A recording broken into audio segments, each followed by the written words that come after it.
हरे कृष्णा। आप सभी का स्वागत है श्रीमद् भागवतम क्लास में। जय राधा माधव कुंज बिहारी, जय राधा माधव कुंज बिहारी, जय गोपीजन वल्लभा गिरिवरधारी, जय गोपीजन वल्लभा गिरिवरधारी, यशोदानंदन ब्रज जनरंजन, यशोदानंदन ब्रज जनरंजन, यमुना तीरावनचारी, यमुना तीरावनचारी, जय राधा माधव कुंज बिहारी, जय राधा माधव कुंज बिहारी, जय गोपीजन वल्लभा गिरिवरधारी, जय गोपीजन वल्लभा गिरिवरधारी, यशोदानंदन ब्रज जनरंजन, यशोदानंदन ब्रज जनरंजन, यमुना तीरावनचारी, यमुना तीरावनचारी, जय राधा माधव कुंज बिहारी, जय राधा माधव कुंज बिहारी। हरे कृष्णा कृष्णा कृष्णा हरे हरे, हरे राम राम राम हरे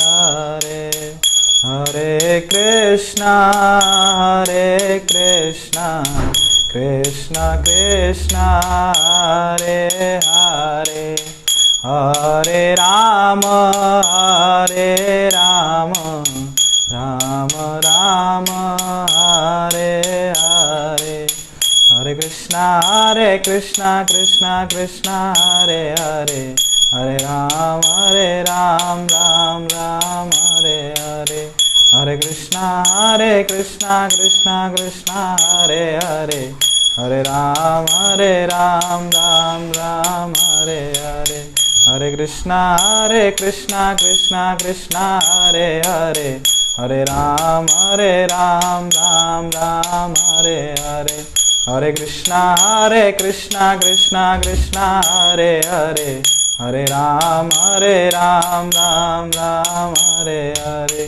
हरे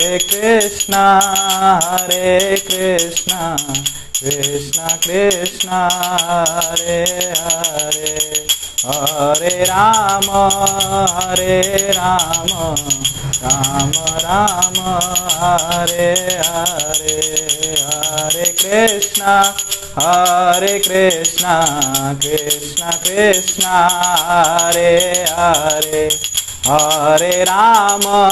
हरे राम राम राम हरे हरे, हरे कृष्णा कृष्णा कृष्णा हरे हरे, हरे राम राम राम हरे हरे, हरे कृष्णा कृष्णा हरे हरे, हरे राम राम हरे हरे, हरे कृष्णा कृष्णा हरे हरे, हरे राम राम हरे हरे, हरे कृष्णा कृष्णा हरे हरे, हरे राम राम हरे हरे, हरे Krishna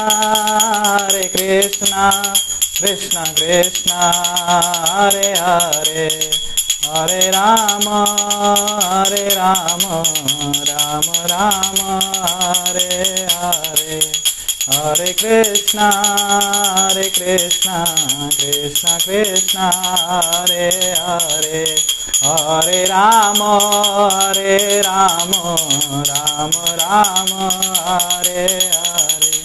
Jaya Prabhupada, Prabhupada, Prabhupada, Jaya Prabhupada, Jaya Prabhupada, Prabhupada, Prabhupada, Jaya Prabhupada. कल पावन श्री नाम संकीर्तन की जय, श्रील प्रभुपाद की जय। ओम नमो भगवते वासुदेवाय, ओम नमो भगवते वासुदेवाय, ओम नमो भगवते वासुदेवाय। हरे कृष्णा। तो आप सभी का स्वागत है भागवतम सत्र में। आज हम पढ़ रहे हैं श्रीमद् भागवतम स्कंद 3 अध्याय 3 श्लोक क्रमांक 24। पुर्यां कदाचित् करिदाद्भिर् यदु भोज कुमार के कोपित मुनयो से पुर भगवान मत कोविदा।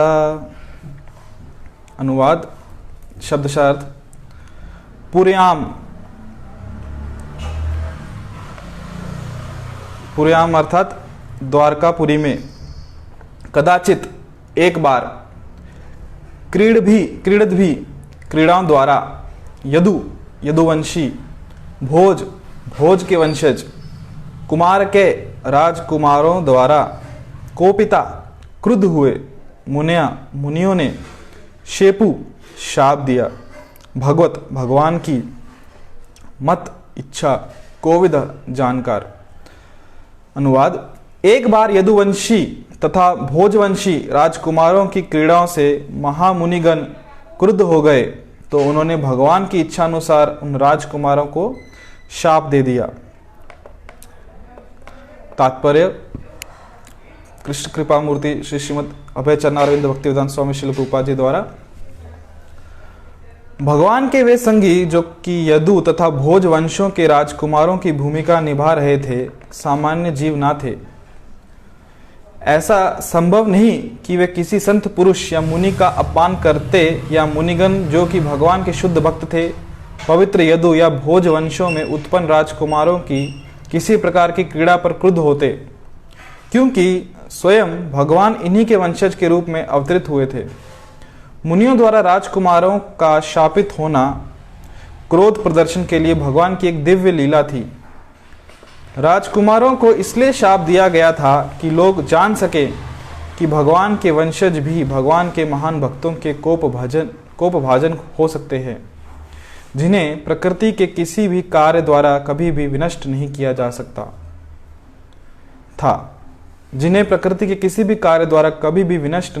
सकता था। इसलिए मनुष्य को बड़ी सावधानी बरतनी चाहिए कि वह भगवत भक्त के चरणों पर कोई अपराध ना करे। ओम अज्ञानतिमिरन्धस्य ज्ञानाञ्जनशलाकया चक्षुरुन्मीलितं येन तस्मै श्रीगुरुवे नमः। श्रीचैतन्यमनोभीष्टं स्थापितं येन भूतले स्वयं रूप कदा मह्यं ददाति स्वपदान्तिकम्। वन्देऽहं श्रीगुरु श्रीयुतापदकमलं श्रीगुरुन् वैष्णवांश्च। श्रीरूपं सागरजातां सहगना रघुनाथान्वितं तां सजीवं साद्वैतं सावधूतं परिजनाः सहितं कृष्णचैतन्यदेवं श्रीराधाकृष्णपादान् सहगना रघुनाथान्वितं तां सजीवं साद्वैतं सावधूतं परिजनाः सहितं कृष्णचैतन्यदेवं श्रीराधाकृष्णपादान् सहगना ललिता श्रीविशाखान्वितांश्च। नमो विष्णुपादाय कृष्णपृष्ठाय भूतले श्रीमते भक्तिवेदांत स्वामिनिति नामिने। नमस्ते सारस्वते देवे गौरवाणी प्रचारिणे निर्विशेष शून्यवादी पाश्चात्य देश तारिणे। हे कृष्ण करुणा सिंधु दीनबंधु जगतपते गोपेश गोपिका कांत राधा कांत नमस्तुते। तप्त कांचन गौरांगी राधे वृंदावनेश्वरी वृषभानुसुते देवी प्रणमामि हरिप्रिये। वंशाकल्पतरुभ्यश्च कृपा सिन्धुभ्यैव च पतितानां पावनेभ्यो वैष्णवेभ्यो नमो नमः। श्री कृष्ण चैतन्य प्रभु नित्यानंद श्री अद्वैत गदाधर श्रीवासादि गौर भक्तवृंद। हरे कृष्णा कृष्ण कृष्ण हरे हरे, हरे राम राम राम हरे हरे।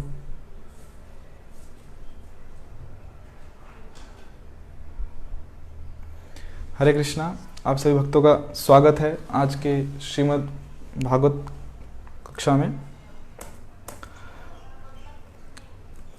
आज हम तीसरे स्कंद के तीसरे अध्याय के 24वें श्लोक पर चर्चा कर रहे हैं।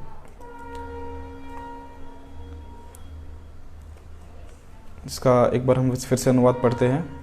एक बार यदुवंशी तथा भोजवंशी राजकुमारों की क्रीड़ाओं से महामुनिगण क्रुद्ध हो गए, तो उन्होंने भगवान की इच्छानुसार उन राजकुमारों को शाप दे दिया। तो कथा आती है श्रीमद् भागवतम में कि एक बार भगवान श्री कृष्ण जब उनकी दिव्य लीलाएं उन्होंने इस भूतल पे की और उनका अभी समय हो चुका था कि वो अपने धाम वापस जाएं, तो भगवान ये सोच रहे थे कि जो मेरे पुत्र हैं, मेरे पौत्र हैं, ये मेरे विरह में कैसे यहाँ पे रह पाएंगे। और क्योंकि ये बहुत ही शक्तिशाली है, तो विरह में पागल होके ये सब कुछ तहस नहस कर सकते हैं। इतना उनका प्रेम था भगवान के प्रति। तो भगवान ने एक लीला रची जिसमें ताकि ये सब यदुवंशी जो हैं सब आपस में ही लड़के सब उनसे पहले भगवान के धाम में वापस लौट जाएं। तो वह ऐसे कि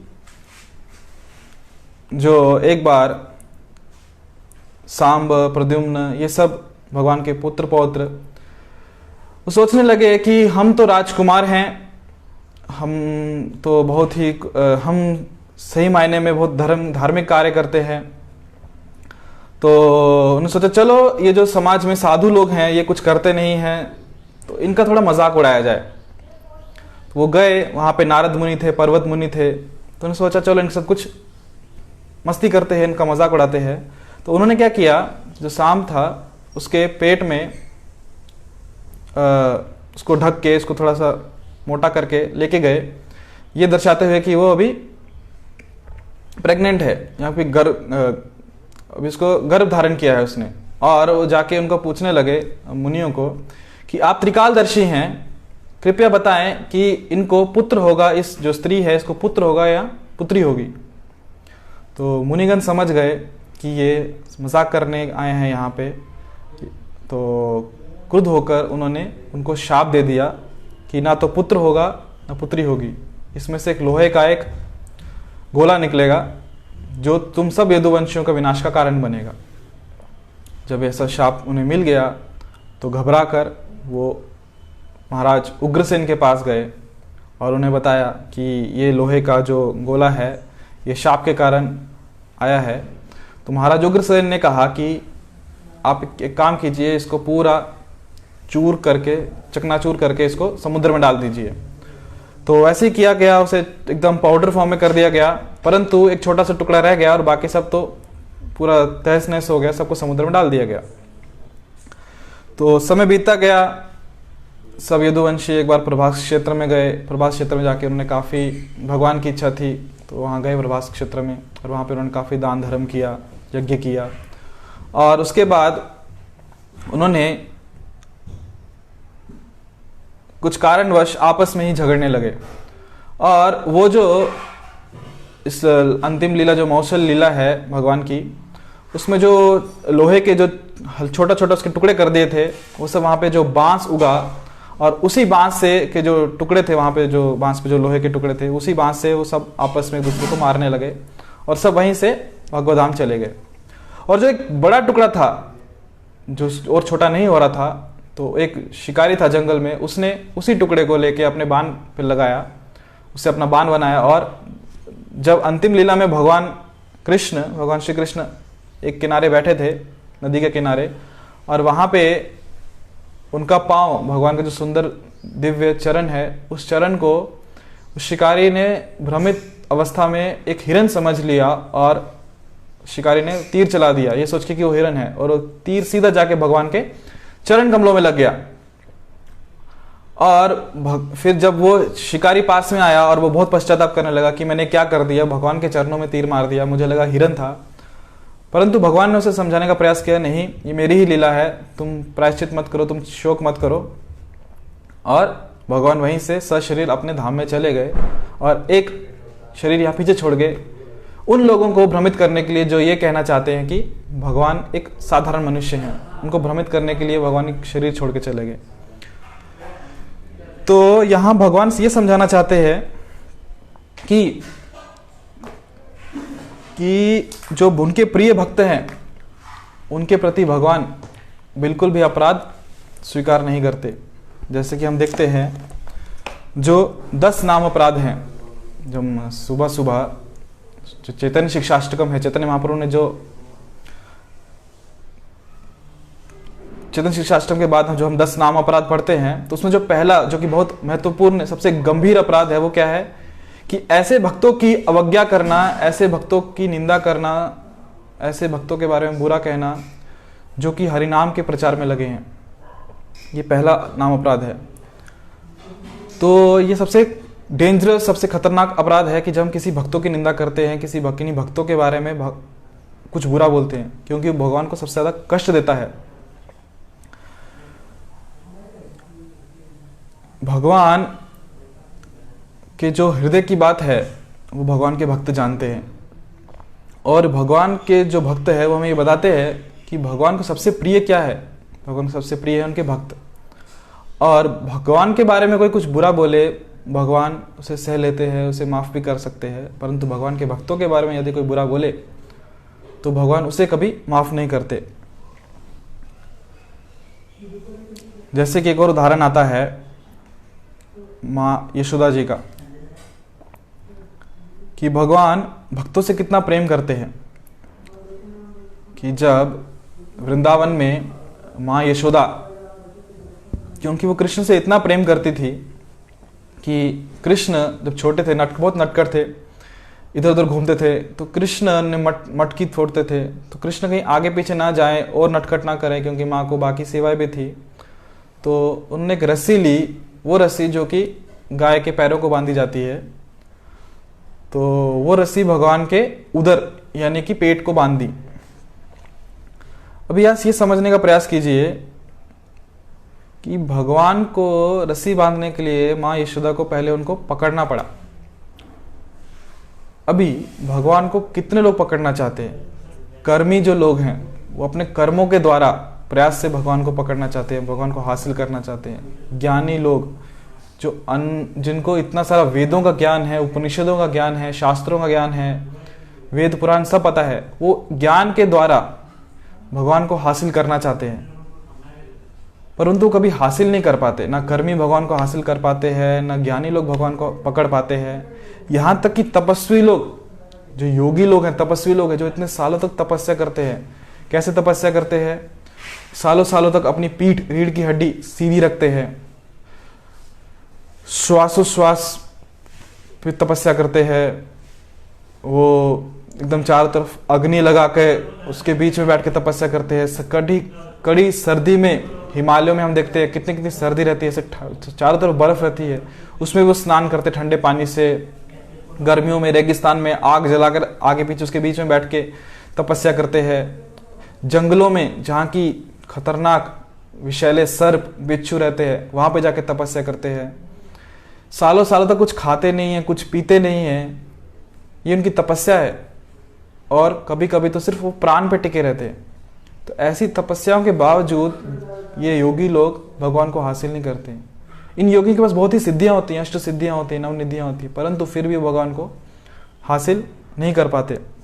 और दूसरी तरफ माँ यशोदा, जो कि क्या मात्र क्या है, गृहिणी है, और वो माता उनके शुद्ध प्रेम के कारण क्या करती है, कृष्ण को पकड़ लेती है। पकड़ तो लेती है और उनको बांध भी देती है।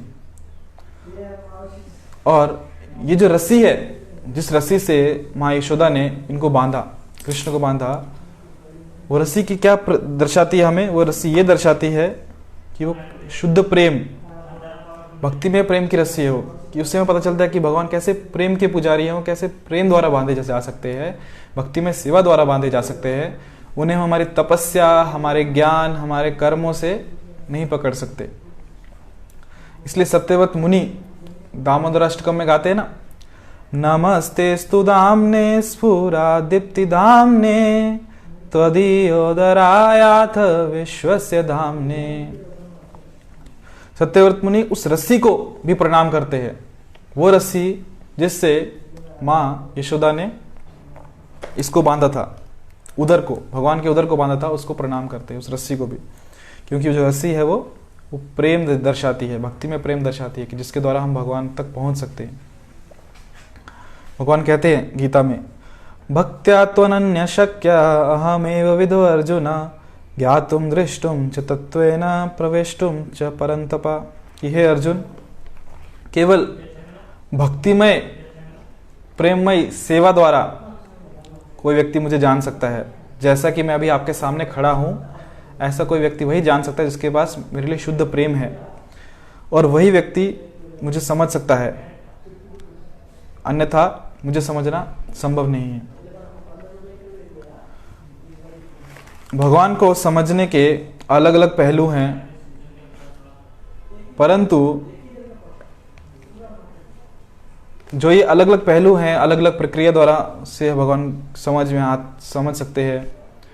परंतु यदि हमको भगवान को एज इट इज जानना है, कि भगवान को हम पूर्ण पुरुषोत्तम के रूप में जानना है, तो उसके लिए क्या लगेगा? केवल कृष्ण प्रेम लगेगा, केवल शुद्ध भक्ति में सेवा लगेगी, नहीं तो हम भगवान को नहीं समझ सकते। क्योंकि केवल प्रेम से ही हम भगवान का हृदय जीत सकते हैं। हम भगवान के बहुत सारे पहलू तो समझ जाएंगे अलग अलग प्रक्रियाओं से, ज्ञान योग हो गया, कर्म योग हो गया। जैसे कि अगर हम कर्म योग करेंगे तो कर्म योग से क्या होगा?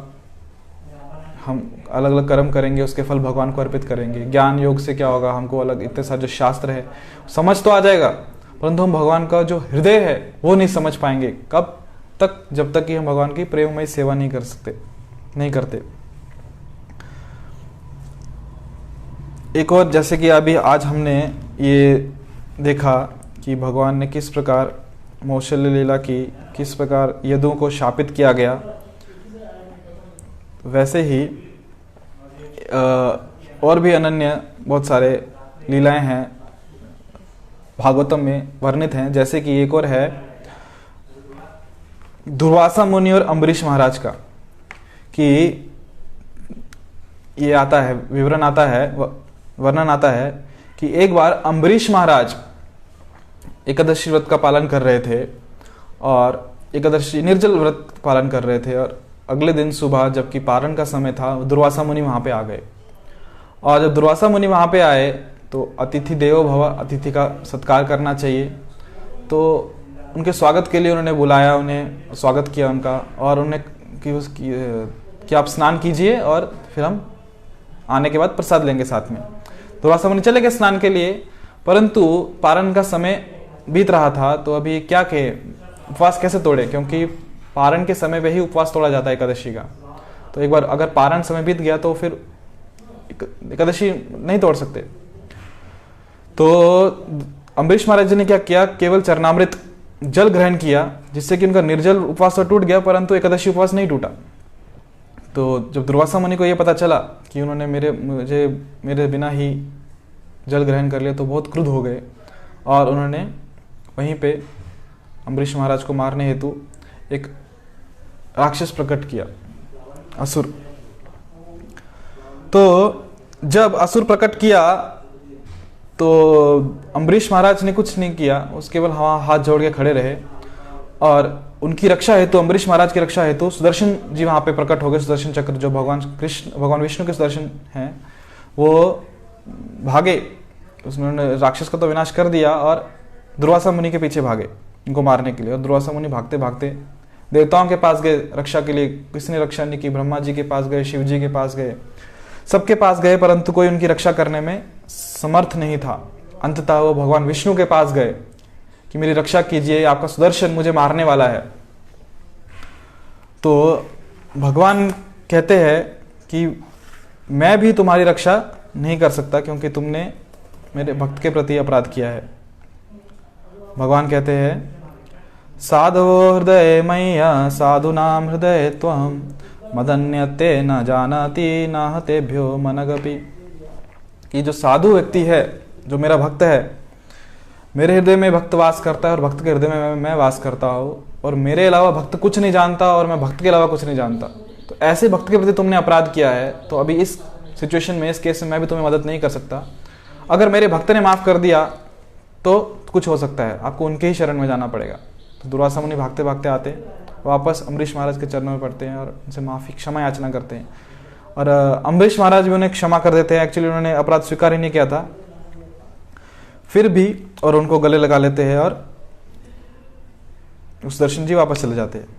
तो यहाँ पे हम देखते हैं कि जो दुर्वासा मुनि हैं वो महान योगी हैं।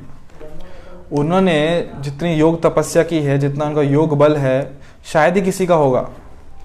और शास्त्रों के वो ज्ञानी हैं, ज्ञानी पुरुष, उनको शास्त्रों का बहुत ज्ञान है। सब वेद शास्त्र उपनिषद जितने भी पुराण हैं सब उनको ज्ञात हैं। दुर्वासा मुनि को बहुत तपस्वी हैं, वो बहुत तपस्या की है उन्होंने।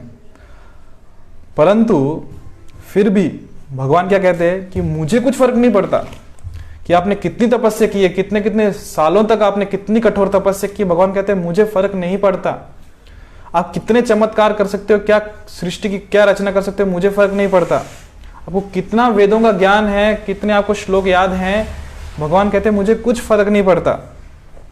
मुझे क्या आकर्षित करते, केवल हृदय की नम्रता आकर्षित करती है।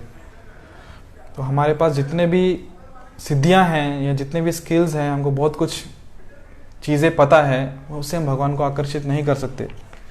जैसे कि अगर हम बोले कि कोई अच्छे से कीर्तन कर सकता है, कोई अच्छे से मृदंग बजा सकता है, कोई अच्छे से लेक्चर दे सकता है, कोई किसी का मैनेजमेंट बहुत अच्छे से आता है, कोई अच्छे से कुकिंग बहुत अच्छे से कर सकता है, भगवान कहते हैं मुझे कुछ फर्क नहीं पड़ता, क्योंकि ये सब चीज़ें भी हैं, किसने दी है, भगवान ने दी है।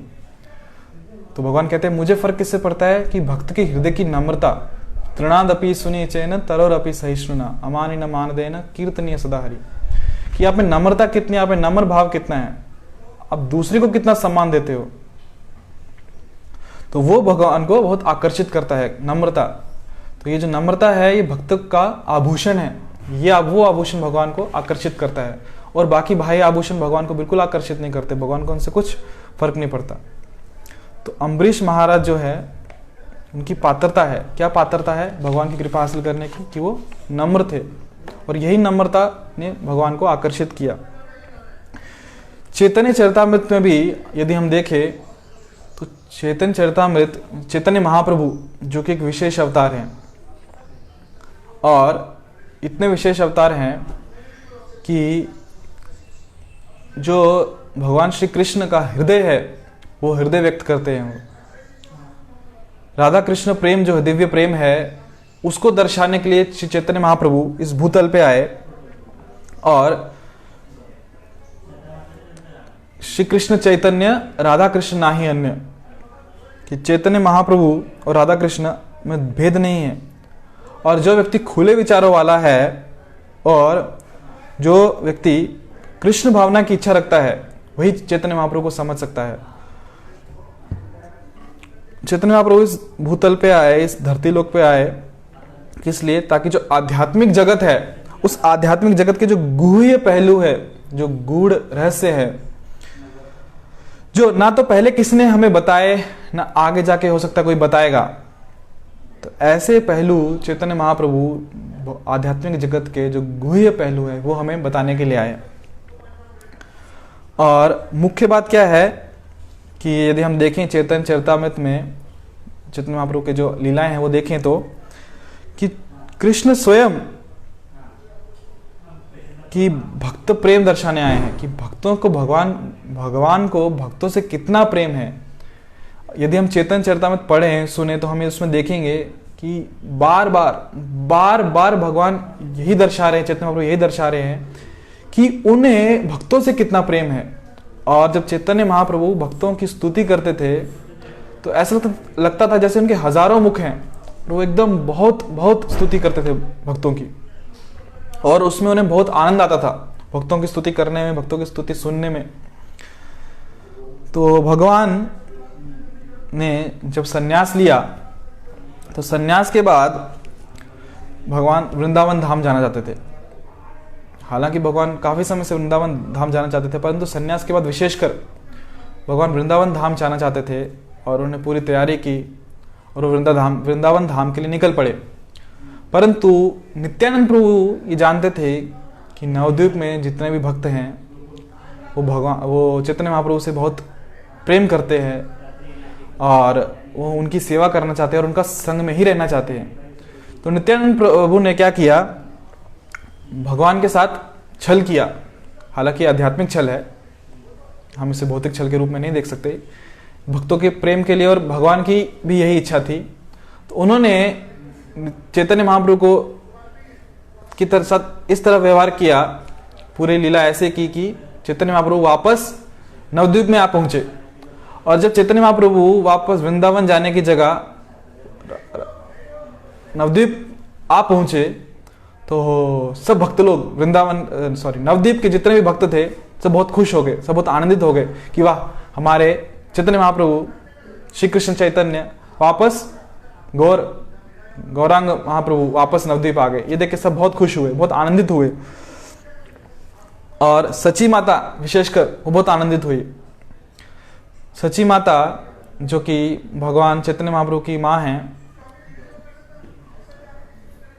अभी हम यहाँ देखते हैं कि चैतन्य महाप्रभु अपनी माता से कितना प्रेम करते थे और सची माता भी अपने पुत्र से, निमाय पंडित से कितना प्रेम करती थी। कि चैतन्य महाप्रभु जब वृंदावन में आए, वृंदावन में नहीं, नवद्वीप में वापस आए, वृंदावन को जा रहे थे परंतु वापस नवद्वीप में ही आ गए नित्यानंद प्रभु के कारण। तो सची माता से मिले और उनके पांव छुए। हम देखते हैं कि एक सन्यासी के लिए माँ के पांव छूना सामाजिक दृष्टि से सही नहीं है, परंतु उन्होंने चैतन्य महाप्रभु ने अपनी माँ के पांव छुए। तो यहाँ पे देखने का प्रयास कीजिए कि सच्ची माता का प्रेम चैतन्य महाप्रभु के लिए और चैतन्य महाप्रभु का प्रेम सच्ची माता के लिए, दूसरी तरह से बोला जाए कि भगवान का प्रेम उनके भक्त के लिए।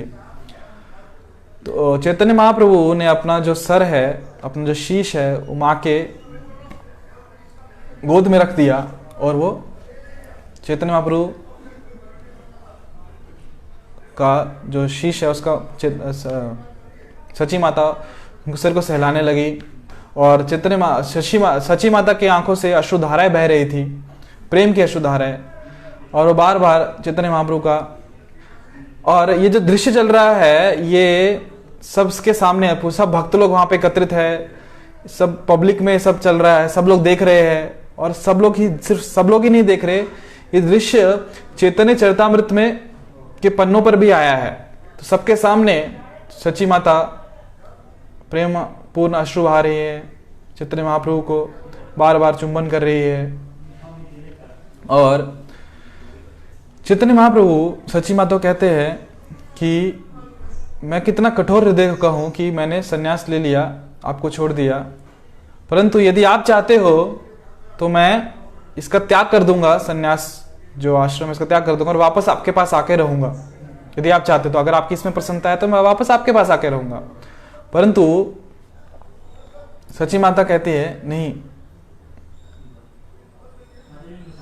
अब देखिए, सची माता जो है भगवान को इतना प्रेम करती है कि अभी तक 24 साल तक वो हमेशा रोज निमाय पंडित का एकदम चांद सा चेहरा देखती थी। रोज उनके घुंघराले बाल, चैतन्य महाप्रभु के लंबे लंबे सुंदर केश, उनके बाल, उनके सुनहरे वस्त्र, चैतन्य महाप्रभु के उनके सुंदर गहने आभूषण उनके शरीर पर। तो इस अवस्था में, इस सुंदर जो भगवान की रूप है, सुंदर रूप है, इस अवस्था में सची माता हमेशा रोज भगवान के मुखमंडल का दर्शन किया करती थी और आनंदित रहती थी। 24 साल तक दर्शन हुए। परंतु अभी जो भगवान का वेश है वो कैसा है? एक सन्यासी का वेश है कि उनके सर पे केश नहीं है, उन्होंने सर मुंडवा लिया है और अंग पे भगवे वस्त्र हैं। तो खुद की इच्छाओं को रोकते हुए उन्होंने चैतन्य महाप्रभु की प्रसन्नता के लिए ये कहा कि नहीं, अगर यदि आप ऐसा कृत्य करोगे, ऐसा कार्य करोगे तो समाज में लोग आपकी निंदा करेंगे, आप संन्यास आश्रम में ही रहो, परंतु आप वृंदावन की जगह जगन्नाथपुरी में रहो। यदि आप वृंदावन की जगह जगन्नाथपुरी में रहोगे तो ये ऐसा है जैसे कि एक ही घर के दो कमरे, नवद्वीप और जगन्नाथपुरी ज़्यादा दूर दूर नहीं है, वृंदावन ज़्यादा दूर हो जाएगा और मुझे आपसे उतना संपर्क नहीं रहेगा, परंतु यदि आप जगन्नाथपुरी में ही रहोगे तो भक्तों का आने जाने से मुझे आपका समाचार मिलता रहेगा कि आप कुशल मंगल हो। तो नवद्वीप और जगन्नाथपुरी अगर हम देखें तो ऐसे हैं जैसे कि एक ही घर के दो कमरे, तो काफ़ी भक्तों का आना जाना लगा रहता है और मुझे भी वहाँ से सूचना मिलती रहेगी कि आप कुशल हो, आप स्वस्थ हो। तो चैतन्य महाप्रभु सची माता का ये प्रार्थना स्वीकारते हैं। तो हम यहाँ देख सकते हैं कि कितना प्रेम है एक भक्त के बीच में और भगवान के बीच में, कि भक्त भगवान की प्रसन्नता के लिए अपनी प्रसन्नता का त्याग कर रहा है और भगवान भक्त की प्रसन्नता के लिए अपनी जो समाज में उनकी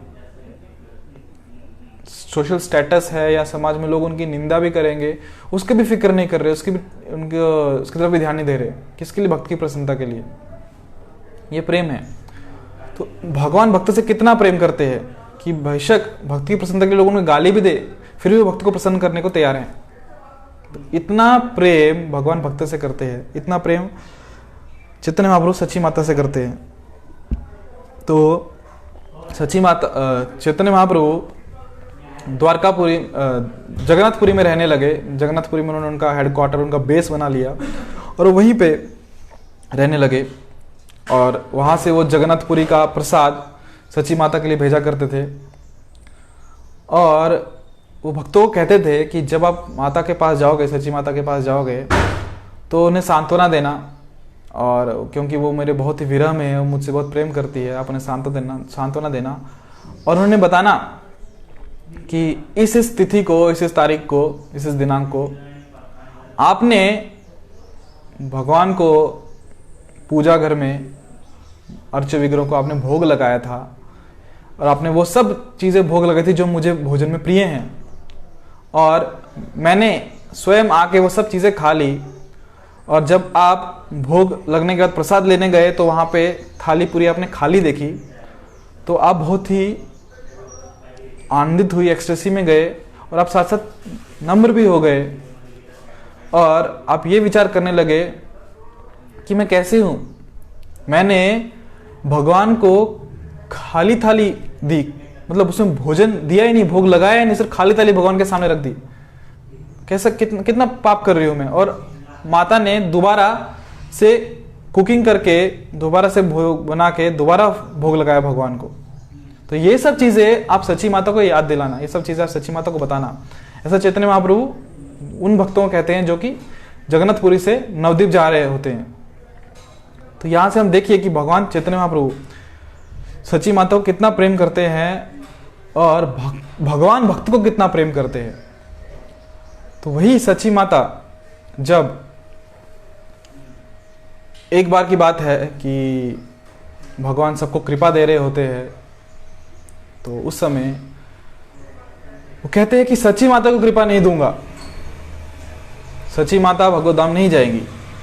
तो ये सुन के सची माता को बुरा लगता है कि ऐसा क्यों, सब भक्त भी परेशान, ऐसा क्यों, ये तो आपकी माँ है, ये जगत की माँ है, यही कैसे भगवत धाम नहीं जाएगी। तो चैतन्य महाप्रभु बताते हैं कि इन्होंने अद्वैत आचार्य के प्रति अपराध किया है। सची माता के मैंने कब अपराध किया, कैसे अपराध हो गया। तो चैतन्य महाप्रभु बताते हैं कि जो मेरे बड़े भाई हैं, यानी कि जो सची माता के पुत्र हैं, बड़े पुत्र हैं विश्वरूप, वो बचपन से ही अद्वैत आचार्य के घर जाया करते थे, वहाँ पे भागवत श्रवण करते थे उनसे और वहाँ पे कीर्तन किया करते थे। तो उससे हुआ ये कि चैतन्य जो विश्वरूप है उनमें आध्यात्मिक संस्कार उनके बढ़ने लगे और जैसे जैसे उनकी भगवान के प्रति जो उनकी लगन है वो तीव्र होती गई, तो उन्होंने घर छोड़ दिया और वो संन्यास ले लिया, उन्होंने संन्यास ले लिया, विश्वरूप जी ने संन्यास ले लिया सची माता को बहुत बुरा लगा और वो मन ही मन ये सोचने लगी और मन ही मन अद्वैताचार्य को बुरा बोलने लगी कि अद्वैताचार्य के कारण जो है मेरे पुत्र ने संन्यास लिया है। तो मानसिक रूप से उन्होंने वहां पे अद्वैताचार्य के प्रति अपराध कर दिया। तो इस कारण से आप भगवद्धाम नहीं जा सकते। तो भी यहाँ पे देखिए, सची माता एक भक्त जिनको भगवान कितना प्रेम करते हैं, परंतु उन्होंने जब एक भक्त दूसरे भक्त के प्रति अपराध कर दिया तो भगवान उन्हें भी कृपा देने को तैयार नहीं है। तो भगवान को भक्त इतने प्रिय है कि सची माता जैसे भक्त जो कि भगवान को इतने प्रिय है, उन्होंने जब किसी के प्रति अपराध कर दिया तो उन्हें भगवान भक्त लेके जाने को तैयार नहीं है। तो हमारी और आपकी क्या गणना आती है। सची माता बोलने लगी, पर इसका प्रायश्चित क्या है, मैं प्रायश्चित कैसे करूं इस अपराध से। तो भगवान ने कहा कि इसका एक ही उपाय है, यदि आप अद्वैत आचार्य की चरण धूलि, उनकी चरण रज लोगे, उनके चरणों को स्पर्श करोगे, तो ही आप इससे अपराध से मुक्त हो सकते हो। सची माता कहे कि ये कैसे संभव है, क्योंकि अद्वैत आचार्य जो है वो मुझे माँ के स्थान पर देखते हैं, वो मुझे बिल्कुल भी उनके चरणों को स्पर्श नहीं करने देंगे। और दूसरी बात, जो अद्वैत आचार्य हैं वो काफ़ी हृष्ट पृष्ठ हैं, काफ़ी शक्तिशाली है, काफ़ी बड़े हैं शारीरिक रूप से, तो ऐसा संभव नहीं है कि वो मुझे उनके चरणों को स्पर्श करने देंगे। तो भगवान चैतन्य महाप्रभु तरकीब निकालते हैं और उन्हें कहते हैं कि जब अद्वैताचार्य मेरे पास आएंगे तब मैं उन्हें मेरा भगवत रूप दिखाऊंगा, जिसे देख के वो भाव विभोर हो जाएंगे और मुझे दंडवत करेंगे। उस समय आप पीछे से आके उनके चरणों को स्पर्श कर सकते हो। तो हुआ वैसे ही, जब चैतन्य महाप्रभु वहाँ थे, अद्वैताचार्य वहाँ थे, चैतन्य महाप्रभु ने अद्वैताचार्य को अपना भगवत रूप दिखाया, जो देख के अद्वैताचार्य बहुत ही प्रसन्न हुए, बहुत आनंदित हुए और भाव विभोर होकर उन्होंने भगवान को पूरा दंडवत किया, साष्टांग दंडवत प्रणाम किया। और इस अवसर का लाभ लेते हुए सची माता पीछे से आके उनके चरणों को स्पर्श किया और उनकी चरण धूलि ली। तो ये देख के अद्वैताचार्य को तो बुरा लगा कि सची माता ने मेरे चरण की धूलि क्यों ली, परंतु चैतन्य महाप्रभु ने समझाया उनको कि ये सची माता के लिए बहुत आवश्यक था, क्योंकि उन्होंने आपके प्रति अपराध किया था। तो यहाँ हम समझ सकते हैं कि भगवान भक्तों के प्रति अपराध को कितना गंभीरतापूर्वक लेते हैं।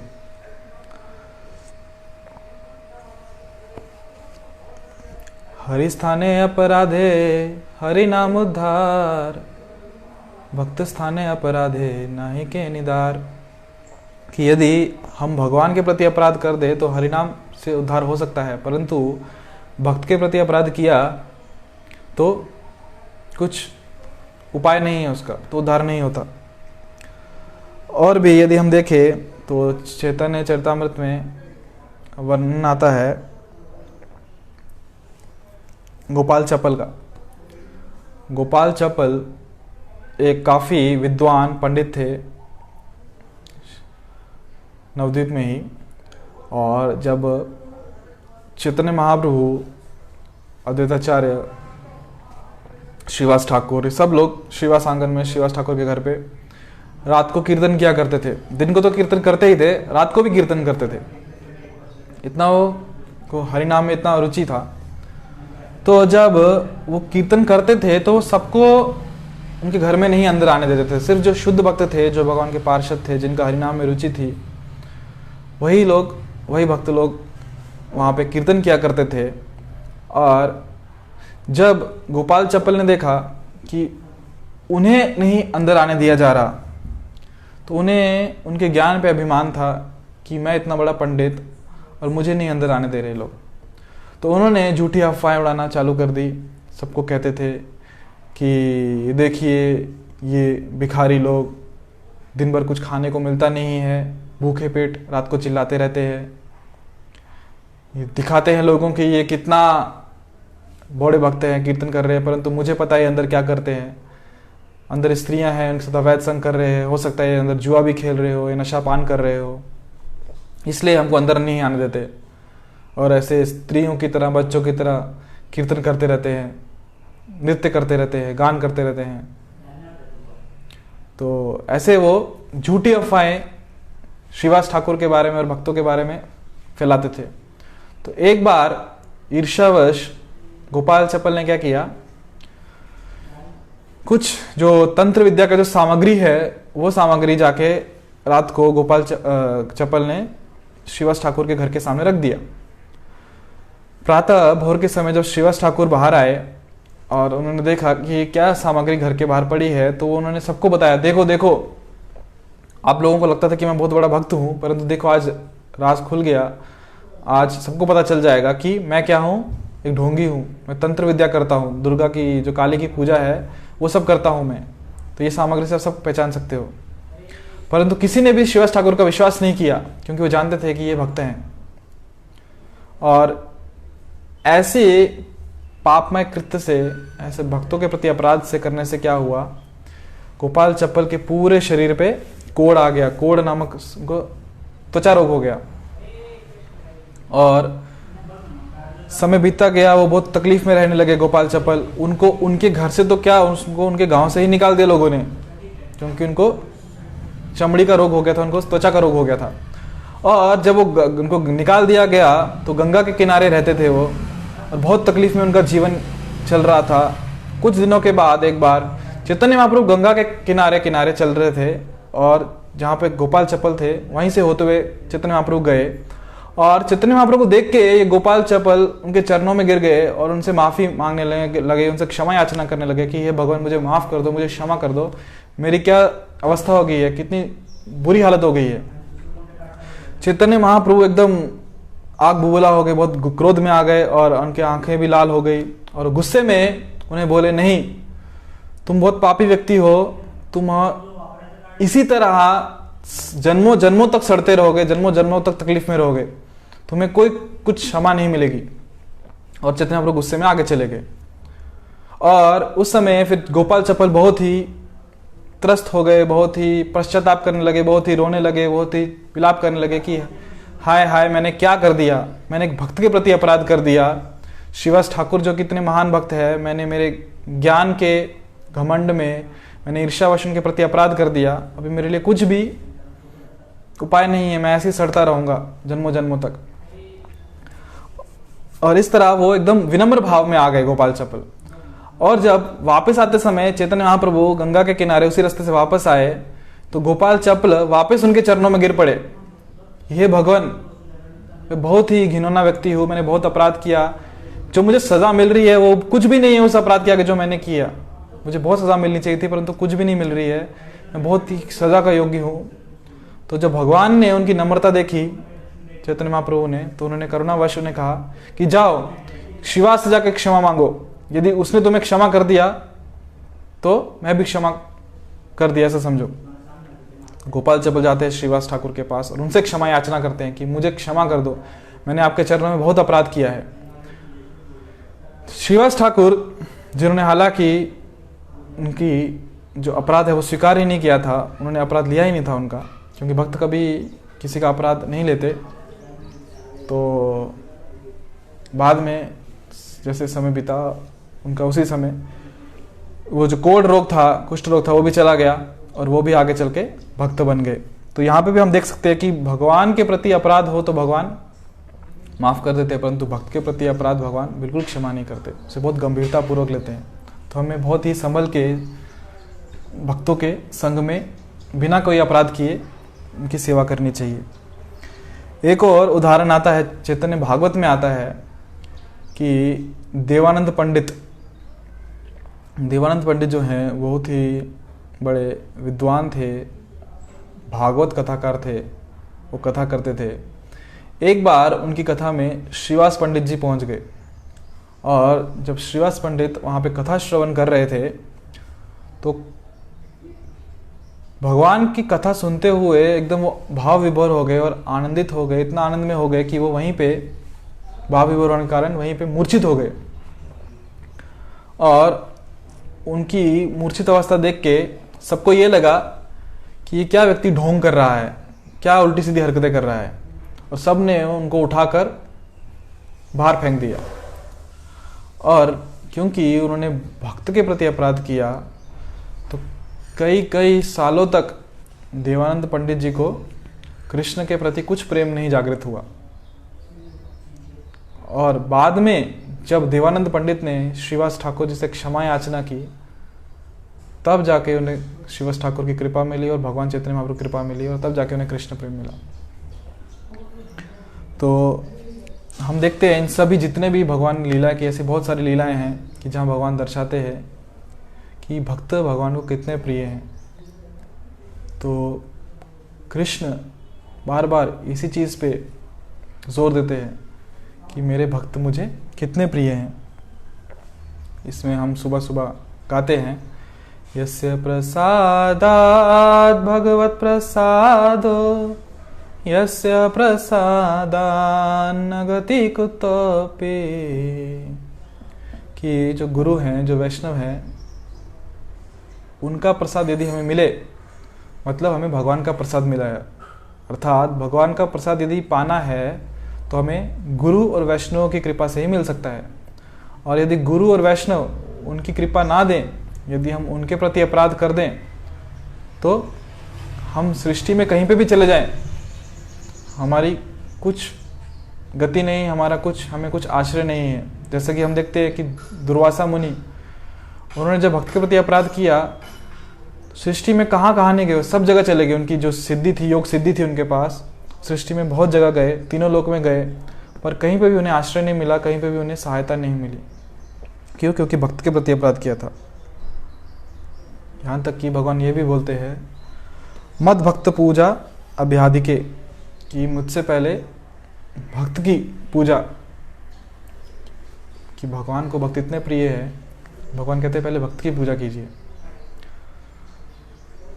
तो हम देखते हैं कि कितना महत्व है भक्तों का, कि यदि भगवान के प्रति अपराध हो जाए तो हम भक्तों की कृपा से, हरिनाम की कृपा से उससे प्रायश्चित कर सकते हैं। परंतु भक्त के प्रति अगर हमने भक्त के चरणों में अगर यदि हमने अपराध कर दिया, तो फिर कुछ उपाय नहीं है, फिर भगवान भी क्षमा नहीं करते। यदि भक्त ने क्षमा किया तो ही हमारा कुछ भला है। तो हम भक्तों के संग में रहते हैं, तो इसका अर्थ ये है कि हम भक्तों का संग छोड़ दें कि कभी भी अपराध हो सकता है, नहीं। हमें भक्तों के संग में ही रहना है, परंतु उनकी सेवा भाव में, उनकी सेवा करते हुए उनका सेवा करनी है, और उनको जज नहीं करना है। क्योंकि भक्तों की जो क्रियाएं हैं वो हम इतनी आसानी से नहीं समझ सकते। क्योंकि यदि हम भक्तों को जज कर रहे हैं तो हम उनकी सेवा करना भूल जाएंगे, उनसे प्रेम करना भूल जाएंगे। तो इसलिए भक्तों को जज नहीं करना चाहिए, कुछ निर्णय नहीं लगाना चाहिए उनके बारे में, कुछ निष्कर्ष पे नहीं आना चाहिए, और केवल उनकी सेवा करनी चाहिए।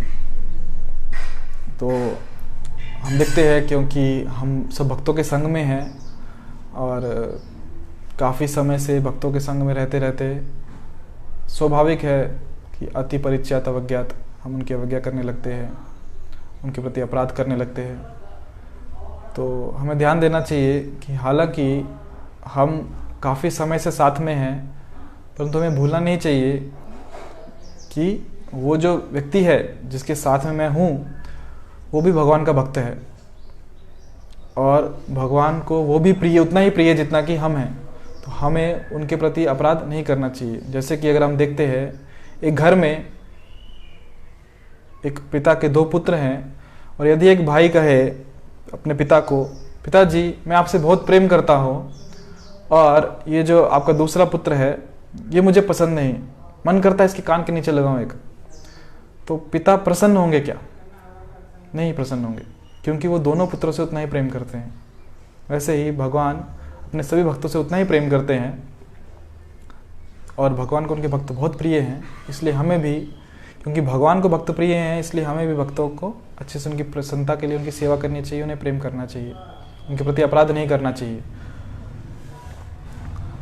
और जैसे कि हम देखते हैं कि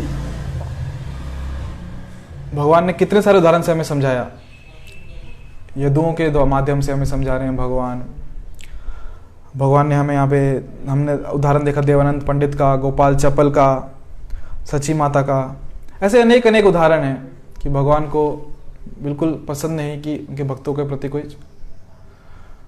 कोई निंदा करे, कुछ अपमान करे। तो हमें काफ़ी सावधानी बरतनी चाहिए, काफ़ी सतर्क रहना चाहिए कि रोज़मर्रा की ज़िंदगी में, रोज़मर्रा की जब हम सेवा करते हैं तो सेवा में कहीं ना कहीं ऊंच नीच हो जाती है, कुछ मनमुटाव हो जाते हैं, कुछ विचारों में भेद आ जाता है। तो हमें देखना चाहिए कि हालांकि विचारों में भेद है, दोनों व्यक्ति सेवा करना चाहते हैं, परंतु दोनों अलग अलग तरीके से करना चाहते हैं। वो विचारों में भेद हमेशा रहेगा, परंतु भाव देखना चाहिए कि दोनों भगवान की प्रसन्नता के लिए कर रहे हैं। तो आपस में बातचीत करके, बिना एक दूसरे के प्रति अपराध किए, बिना एक दूसरे के प्रति मनमुटाव किए, हमें वो सेवा करनी चाहिए, ताकि अंततः उस सेवा के माध्यम से भगवान प्रसन्न हो, गुरु महाराज प्रसन्न हो, श्रील प्रभुपाद प्रसन्न हो। तो ये बहुत ही महत्वपूर्ण चीज़ है। अक्सर आए दिन ऐसा हो जाता है कि हम किसी भक्त के प्रति जाने अनजाने में अपराध कर देते हैं। जैसे ही हमें समझ में आता है कि हमने किसी भक्त के प्रति अपराध किया है, तो बहुत ही सावधानी पूर्वक हमें उसे क्षमा याचना कर लेनी चाहिए। इसको प्रभुपाद जी बोलते थे मैड एलिफेंट ऑफेंस, कि जैसे एक बीज है, ब्रह्मांड भ्रमित कौन भाग्यवान जीव, गुरु कृष्ण प्रसादे पाए भक्ति लता बीज, कि कृष्ण और गुरु की कृपा प्रसाद से हमको भक्ति लता का बीज मिला है। और ये जो भक्ति लता बीज है, इसको हम सेवा द्वारा, भक्ति द्वारा, नाम जप द्वारा, शास्त्रों का अध्ययन द्वारा, श्रवण द्वारा हम इसको पालन पोषण कर रहे हैं। और ये भक्ति लता का जो बीज है, धीरे धीरे भक्ति लता बढ़ती जाती है। और इस बगीचे में जब हम इसका अच्छे से ख्याल रख रहे हैं, मैड एलिफेंट ऑफेंस मतलब एक मदमत हाथी, एक पागल हाथी यदि उस बगीचे में घुस जाए, उस बाग में घुस जाए जहाँ पे हम भक्ति लता जो हम उसको पालन पोषण कर रहे हैं, उसको देखभाल कर रहे हैं, तो पागल हाथी आगे पीछे कुछ नहीं देखता, वो सीधा जो मिले उसको तहस नहस कर देता है उसके एक भारी भरकम पाँव के नीचे। तो जो ये वैष्णव अपराध है, ये उस पागल मदमस्त हाथी की तरह है। तो ये जब अगर हमारे जीवन में आ जाए तो पूरी भक्ति लता को तहस नहस कर देता है, और फिर कुछ हमारे पास उपाय नहीं है। जितना हमने इतने सालों से, इतने वर्षों से इस भक्ति लता को धीरे धीरे पालन पोषण करके, उसको सिंचाई करके, उसको इतना बढ़ाया है, और सिर्फ कुछ क्षणों में, कुछ क्षण का एक वैष्णव अपराध उसे पूरा तहस नहस कर सकता है। तो हमें एकदम सावधानी पूर्वक इस भक्ति में जीवन में आगे प्रगति करनी चाहिए, और ध्यान देना चाहिए कि हम किसी भी वैष्णव के प्रति अपराध ना करें। और यदि जाने अनजाने कुछ अपराध हो भी जाए तो हमें उन्हीं से क्षमा याचना मांग लेनी चाहिए। जैसे कि जीसस क्राइस्ट कहते थे कि यदि आपका किसी के प्रति मनमुटाव हो जाए, कुछ झगड़ा हो जाए, तो आप उससे जल्दी से जल्दी क्षमा मांग लो। मीन्स उसके कोर्ट में जाने से पहले, कि जब वो कोर्ट में या कचहरी में जाए, अदालत में जाए, और जज वहां बैठ के आपको कुछ सजा सुनाए, उससे पहले आप उस व्यक्ति के पास जाके माफी मांग लो, ताकि आप उस सजा से बच जाओ। तो वैसे ही यदि जाने अनजाने में हमसे भी कुछ वैष्णव अपराध हो जाए, तो हमें जिसके प्रति हमने अपराध किया है उसे जाके हमें क्षमा याचना कर लेनी चाहिए, ताकि वो व्यक्ति हमें माफ़ कर दे और हमें कोई सज़ा ना मिले, हमारी जो भक्ति लता है वो सुरक्षित रहे। हरे कृष्णा।